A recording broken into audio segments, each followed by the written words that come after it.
Assalamualaikum warahmatullahi wabarakatuh. Alhamdulillahilladzi anzalal Qur'an hudan linnasi wa bayyinatin minal huda wal furqan. Assalatu wassalamu ala Rasulillah, amma ba'd. Dewan Hakim yang arif dan bijaksana, hadirin dan para pendengar RRI dimanapun Anda berada, rahimakumullah. Napoleon Bonaparte, seorang orientalis berkebangsaan Prancis, beliau mengungkapkan Al-Quran adalah prinsip dan merupakan satu-satunya kitab suci yang dapat menghantarkan manusia kepada kepulauan nan bahagia. Ungkapan tersebut, hadirin, menggambarkan bahwa Al-Quran laksana lampu penerang hati yang dapat menembus lika-liku perjuangan yang panjang membentang. Al-Quran, hadirin, laksana jimat penyelamat manusia dari kesesatan hidup yang fana ini. Dengan kata lain, Al-Quran way of life, Al-Quran adalah jalan kehidupan, adalah judul yang akan kita bahas pada kesempatan kali ini. Kaum muslimin hamba Allah yang dirindukan oleh surga, Al-Quranul Karim senantiasa selalu relevan dengan perkembangan dan tuntutan zaman. Hal ini sesuai dengan ungkapan Profesor Dr. Quraish Shihab dalam bukunya Wawasan Al-Quran. Beliau mengungkapkan, seluruh ayat yang ada dalam Al-Quran semuanya mengandung ajaran yang relevan dengan perkembangan dan tuntutan zaman, mampu memberikan solusi terhadap permasalahan yang dihadapi manusia, baik bersifat ibadah ritual maupun sosial yang di dalamnya terdapat etika kenegaraan. Kaum muslimin hamba Allah yang beriman, patut kita bersyukur kepada Allah Subhanahu wa ta'ala. Semakin hari kita melihat dari yang kecil sampai yang tua semakin rajin dalam membaca dan menghafal Al-Quran. Hal ini, hadirin, dibuktikan dengan banyaknya berdiri pesantren penghafal Al-Quran di dunia, terkhusus di Indonesia Raya ini. Namun yang sangat ironinya, bahkan memilukan hati ini, hadirin, betapa banyak di antara kita yang membaca Al-Quran, betapa banyak di antara kita yang menghafal Al-Quran, namun etika dan akhlaknya tidak sesuai dengan apa yang diajarkan oleh Al-Quran. Dan hal ini sudah jauh-jauh hari Rasul peringatkan. Betapa banyak umatku yang membaca Al-Quran, kata Rasul. Betapa banyak umatku yang menghafal Al-Quran, kata Rasul. Tetapi hanya sampai di tenggorokan saja.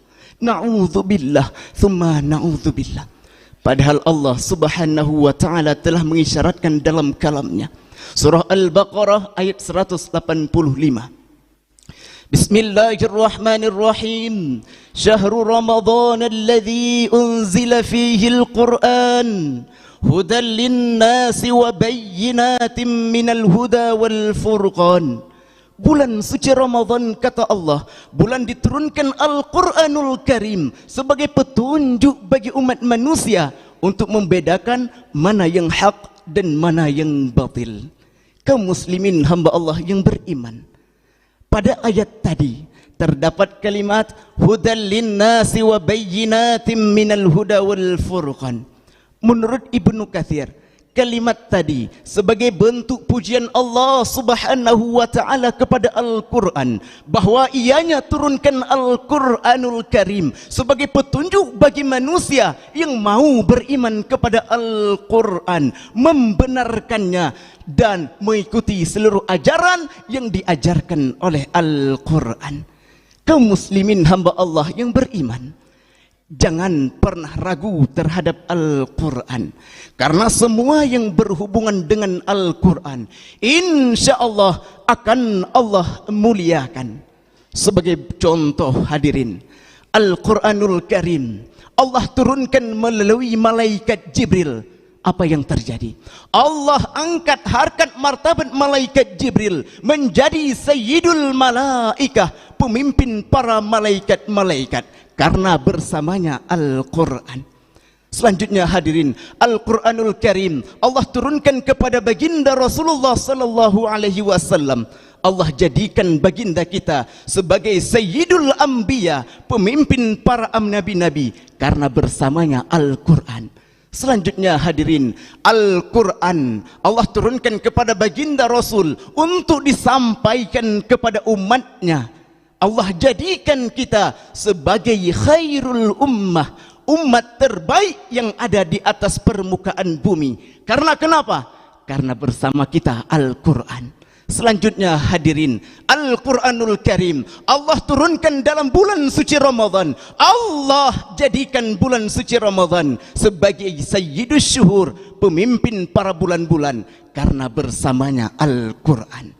Hadirin yang berbahagia, Rasul pun bersabda, Iqra'ul Quran fa innahu ya'ti yaumal qiyamah syafi'an li ashabi. Bacalah Al-Quran, kata Rasul, sesungguhnya Al-Quranul Karim akan membawa syafaat bagi yang membacanya di hari kiamat kelak. Bacalah Al-Quran agar hidup terarah. Pahamilah Al-Quran, insyaallah hidup akan berkah. Dan amalkan Al-Quran, insyaallah hidup semakin indah. Mungkin hanya ini yang dapat saya sampaikan. Terima kasih atas segala perhatian. Mohon maaf atas segala kekurangan. Billahi fi sabilil haq. Wassalamualaikum warahmatullahi wabarakatuh.